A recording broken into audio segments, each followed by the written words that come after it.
one bedroom with balcony, 25.65 square meter. So, may design na siya sa loob. No? Tara, pakita natin. Ito din, pareho lang po yung layout niya, no, sa loob. Dito pa rin yung kitchen, tsaka dito din yung toilet. Yan, magkaharap sila. Na, tapos, yan, ito yung reshoot, ito yung cabinet, yan, white din, no? So, iba na naman yung design niya, no? So, parang glass. Yan, white. Tapos, yung design niya, makinis. Yan. Tapos, dito yung reshoot. Yan. Tapos, ito yung stove top. Yan. Fixtures niya. Yan, ito. Tapos, yung tiles. Yan, makinis. Tapos, itong mga kitchenwares, hindi po ito kasama. Bukod po ito, ha. So, ito lang po talaga yung actual niya, yung walang ganito na design. Yan. Ito, pasok. Yan. Ito, makikita natin may microwave, may refrigerator. Hindi po ito kasama ng actual unit. Yan. Ito. Dito, built-in na po yung pwede natin malagyan ng mga home decor. Dito, pwedeng pictures, frame. Yan. Ito, may cabinet din dito. Yan. Pwede pala nating lagyan dito ng books or yan. Dito. Yung mga important thing nyo, pwede dito natin ilagay. Sara natin. Yan. So, pwede dito ilagay yung TV, no? So, built-in, pwedeng dito lang din ikabit sa mismong, pader. Yan.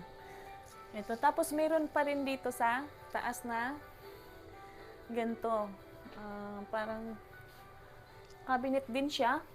Ganito lang siya. Walang glass dyan. Yan. Tapos, yung ceiling niya, may ilaw, no?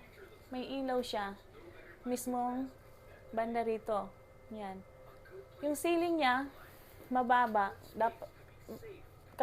Kalibel lang niya dyan sa decoration dito. Tapos, meron ding pataas, no? Ang ceiling niya, pataas. Tapos, may kalibel din para dito sa decoration niya. Yan. So, ito yung division din niya, no? Yan. May glass dito sa gitna. Tapos, ito wood. So, ang ganda ng design niya, no? Ito siya, yung division niya.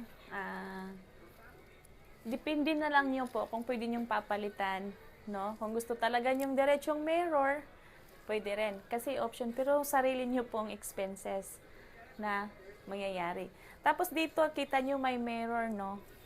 Example lang po ito, ha? Example lang po ito kung gusto nyo pong palagyan. Para kita nyo po yung lawak talaga ng area, ng buong area niya. Yan. Ito, sofa. Pwede kayong maglagay nito. Yan. Maganda talaga siya pag may mga design na para makikita nyo talaga yung bonggang dating niya, no? Ang ganda. Yan. Example, may chandelier dyan. Ang ganda, oh. Ang ganda tignan talaga. So, nakapagbigay siya ng mabubuhayan talaga yung loob, no? Ang ganda talaga pag may ilaw din dyan, no? So, depende na lang nyo kung anong gusto nyong design na chandelier.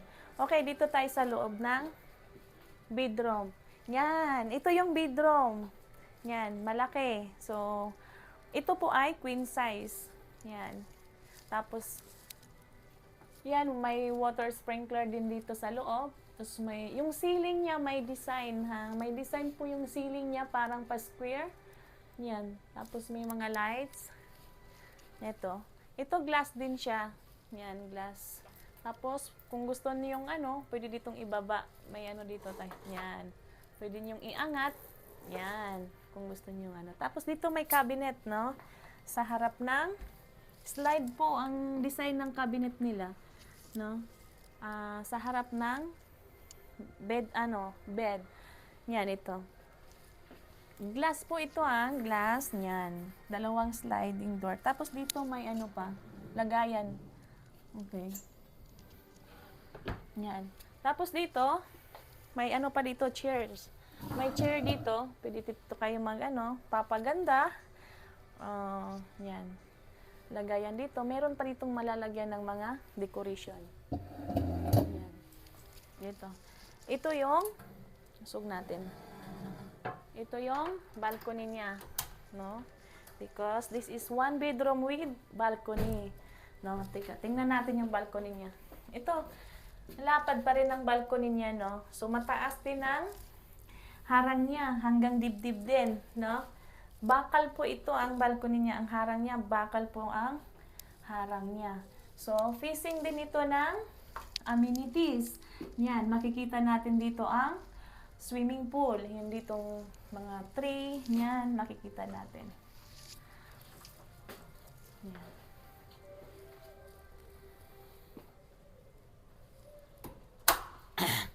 So again, this is the bedroom, this is the living and dining, and this is the kitchen and the toilet.